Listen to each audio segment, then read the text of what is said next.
Do you mind giving a little clap just to sync the audio? Perfect.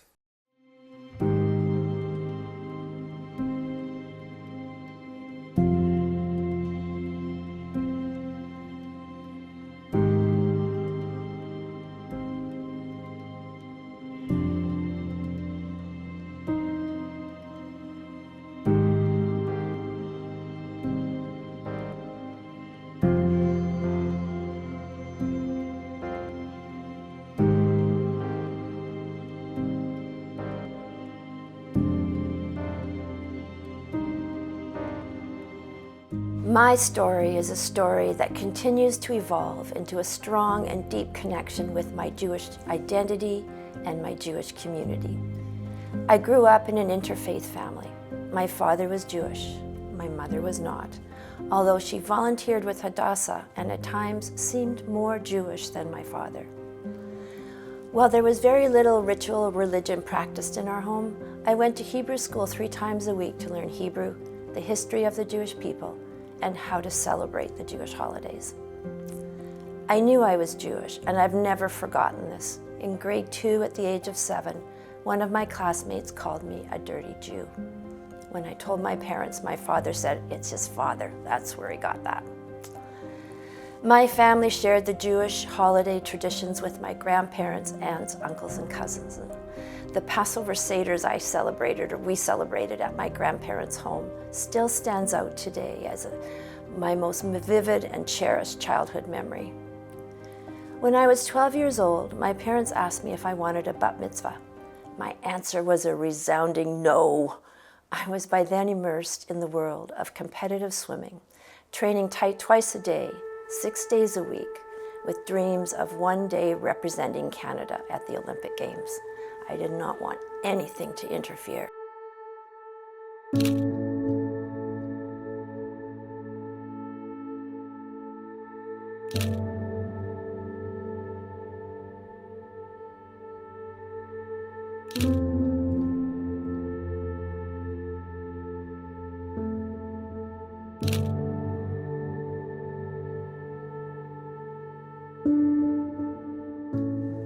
But coincidentally, at that same age of 12, I was also offered the opportunity to participate in the 1965 Maccabiah Games in Israel.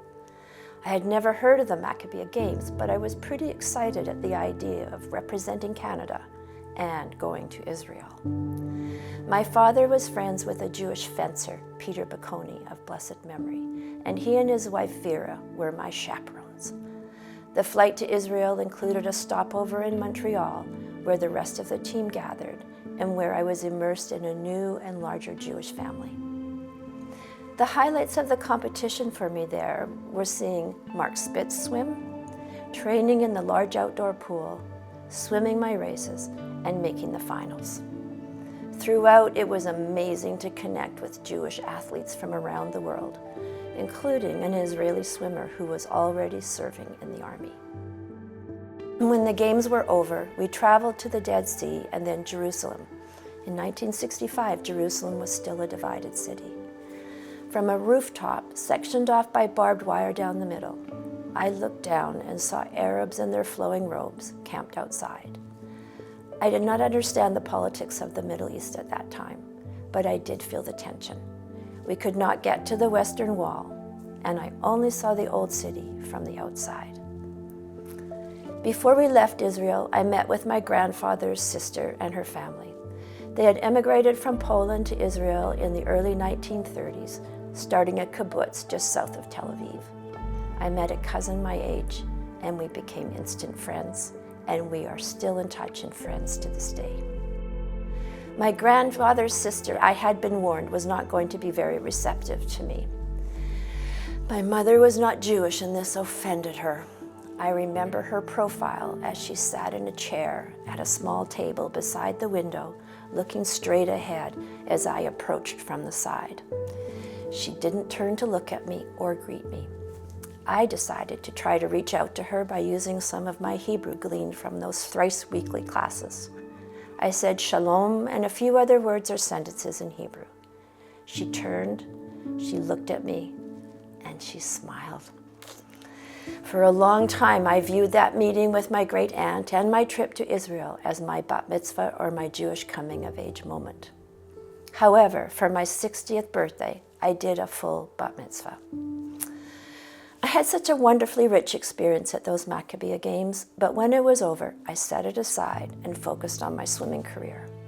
The impact of that experience in Israel only really hit me when I participated as a member of Canada's Olympic swim team at the 1972 Munich Olympic Games.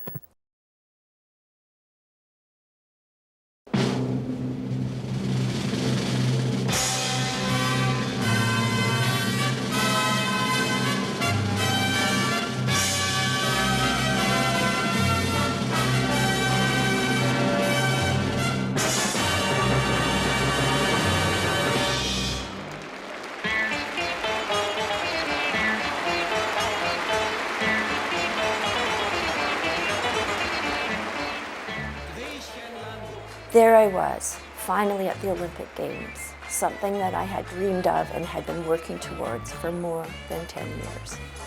I remember the opening ceremonies, walking into that big stadium with thousands cheering, the colors of the flags and uniforms of all the nations standing together. The excitement was palpable and I had goosebumps. I was walking on air. My dream had come true. My race was the next day, the first day of events, and my event, the 200-meter individual medley, was the very first event. I swam my best time, but just missed making the consolation finals. And then I was done. Finally, free from all those long hours of training and pressures. There is a sense of elation and even relief. It was at about the halfway point of the games when my friends and I had been out late celebrating and then in the press building watching one of the games in the Canada-Russia hockey series. We headed back to the athletes' village at about 3 or 4 in the morning, and we were tired and didn't want to walk around to the entrance at the main gate. Instead, we decided to climb the chain link fence where we were standing. There were 3 or 4 men lingering near the fence. It was dark, but I remember one man was wearing a heavy wool sweater and knitted hat.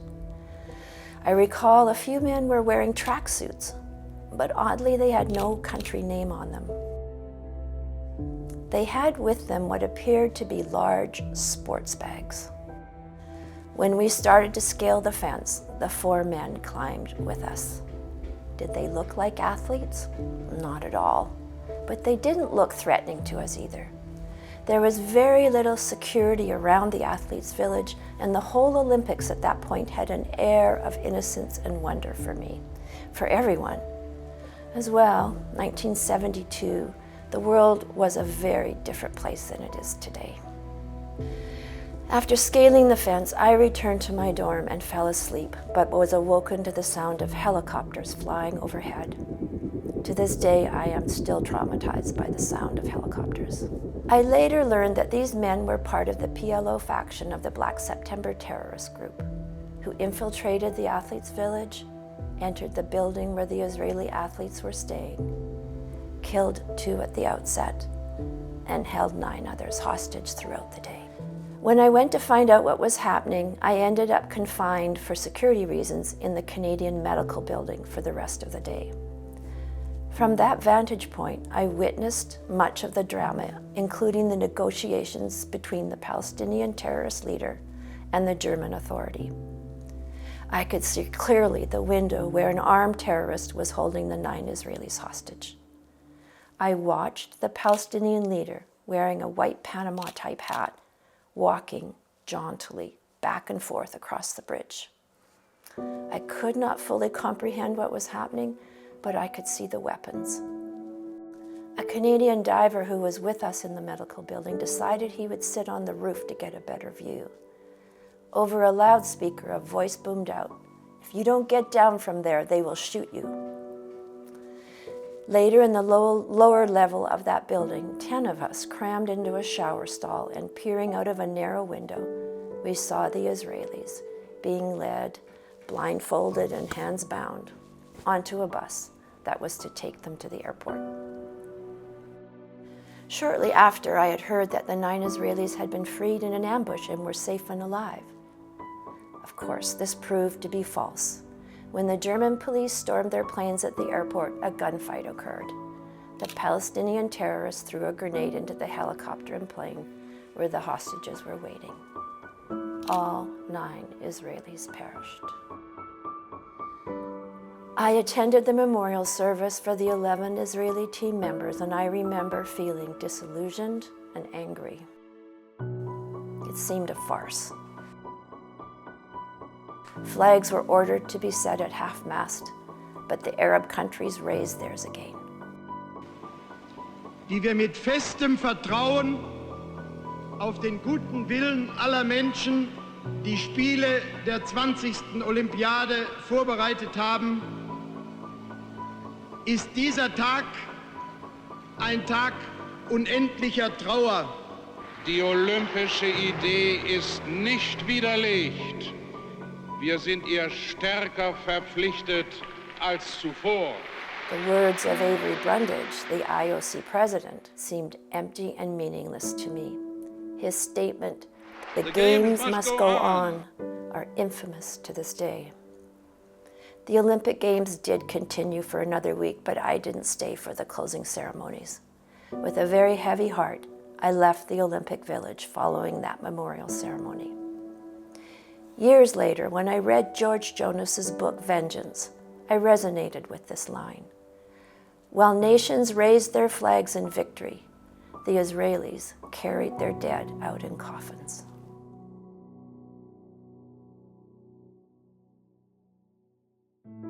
In the 7 years between my Maccabiah Games experience in Israel and the 1972 Olympic Games, I did not give much thought to my identity as a Jew. But at those Olympic Games, I became not only acutely aware of my Jewish identity, but also of the threat and danger that seemed to go along with it. But then I put the whole experience aside and did not think about it for more than 20 years. I did not allow myself to think about the men who had climbed the fence with us that night. I literally pushed it deep into my subconscious until 22 years later, when I spoke of the incident with one of the swimmers who was with me at the fence that night in Munich. We sat across a table from each other, and he said to me, "We knew they weren't athletes, didn't we?" I nodded. During those 24 years after Munich, I finished my university degree, married, sold real estate, and raised a family of 3 wonderful children, but still gave little thought to my Jewish identity.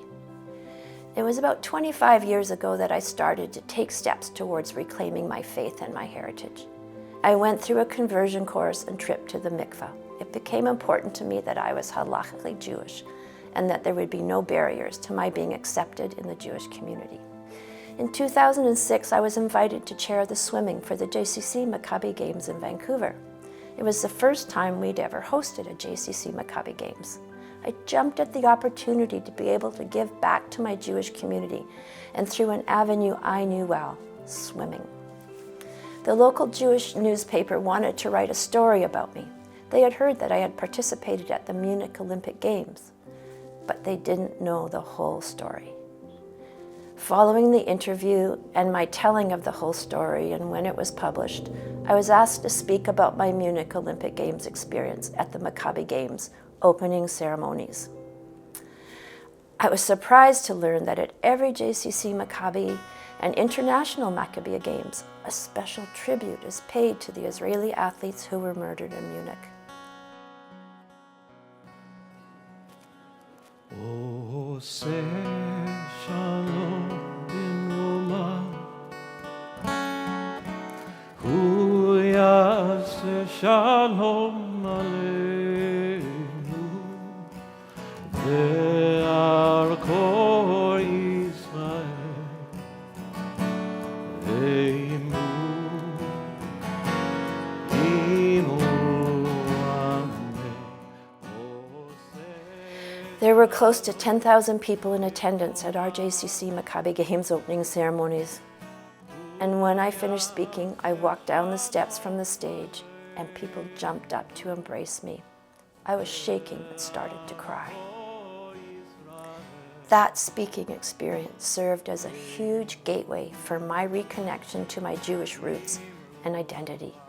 It was the following year that I went to Israel on a mission with the Jewish Federation in Vancouver and participated in the moving ceremonies for Yom HaZikaron, Israel's Memorial Day for the Fallen, and Yom HaAtzmaut, Israel's Independence Day.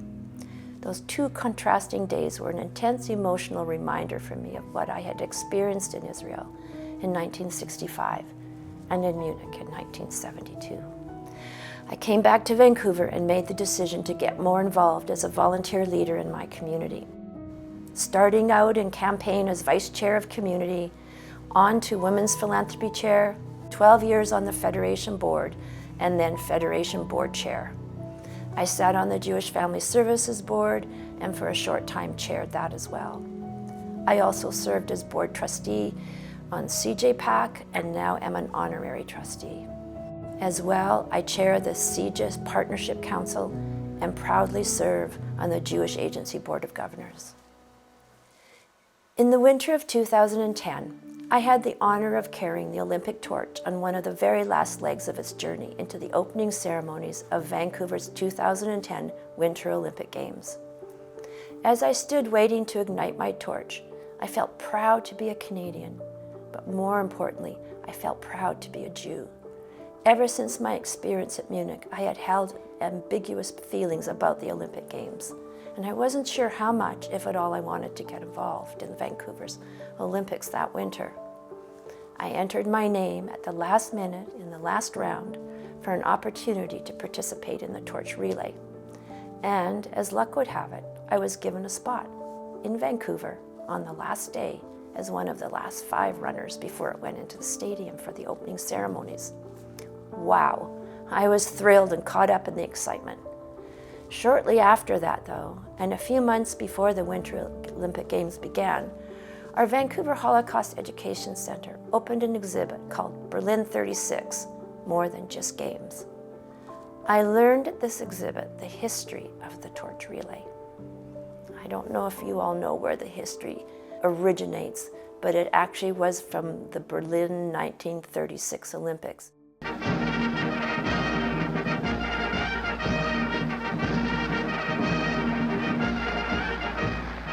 Hitler used it and started it in Greece, and it traveled through Europe and all the places he was planning to conquer. My ambiguous feelings returned.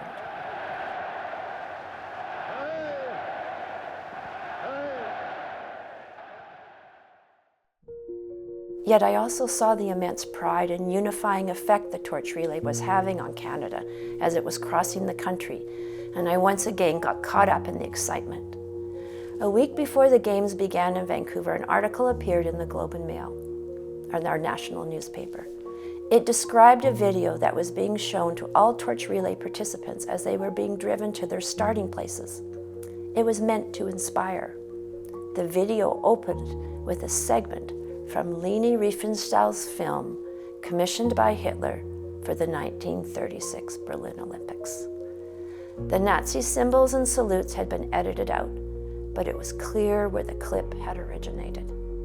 2 local Jewish academics were quoted in the Globe article as they expressed shock and dismay that a piece from a Hitler propaganda film would be used at our Olympics. That same morning, with all the journalists in town poised for the start of the Olympic Games, I attended a media event at our Holocaust Center. I was spontaneously asked to say a few words, but I had not prepared anything, and my emotions nearly overwhelmed me. I spoke out about the video. I also briefly shared my experience from the Munich Olympic Games and how I was already dealing with my ambiguous feelings about participating in the torch relay. That night, I was featured on the 6 o'clock news. The next day, the whole offensive video was removed. The day before the opening ceremonies and my torch relay run, I was featured on the front page of the Vancouver Sun. My Olympic story, my upcoming torch relay run, and my mixed feelings about it and why. There was a picture of me at the media event at the Holocaust Center, but superimposed in the background of that picture was a blown-up photo from Munich of that terrorist in the window holding the Israelis hostage. It was an image I knew well. Because of my speaking out about the video and the newspaper article, suddenly my story became the Jewish community's story. And that was why my friends, rabbis, and the Jewish community were there cheering me on for my torch relay run. What was important for me this time was that I did speak out. I didn't stay quiet. I saw and felt something that seemed wrong to me. And even though I was nervous at that media event, unprepared and a bit afraid, I said something. That video had been shown to over 1,000 torchbearers across the country over the previous 90 days. No one had said anything. A horrible terrorist act occurred at Munich, the worst in Olympic history. Justice was never done. The surviving perpetrators never put on trial, let alone held in jail for more than a month. And there has never been an honoring of their memory or the athletes named within an Olympics official ceremony in any other Olympics until Tokyo in 2021, 49 years later. Also remember all the Olympians and members of our community who have so sadly left us. In particular, we remember those who lost their lives during the Olympic Games. One group still hold a strong place in all our memories and stand for all of those we have lost at the Games. The members of the Israeli delegation at the Olympic Games Munich, 1972. Moshe Weinberg, Yosef Romano, Ze'ev Friedman, David Berger, Yaakov Springer, Eliezer Helfen, Yosef Gutfreund, Kahat Shor, Mark Slavin, Andre Spitzer, Amateur Shapira. Telling my story has been a transforming experience in my life. There has been a direct interplay between speaking out and connecting to my community. It has given my life immense rewards and purpose. I could easily not be standing here today. I departed from my religion, my heritage, and my people. But I chose to come back. And while I've had extraordinary opportunities in my life, the most important choices I have made are choices that all of us can make, to connect with our people, to influence our families and friends to do the same, to get involved, to share our stories, to speak out. This is how we can all make a difference. After all, aren't we all Jews by choice? Every day we have to decide to make that choice, to live our lives as Jews, to discover and express our Jewishness in our everyday lives, to communicate our Jewish values to our children and our grandchildren, and to teach them to live those values, the values of chesed, tzedakah, and tikkun olam. They are all connected after all, are they not? I've had the opportunity to tell this story to Jewish communities across Canada and the United States. My journey has led me from complete disengagement to complete commitment to care for the well-being of my Jewish community. I did not set this as a goal, but I took the opportunities that were offered. I followed on a path and the doors opened to me. They continue to open to me, and my community has supported me all along the way. Thank you. Toda Rabah.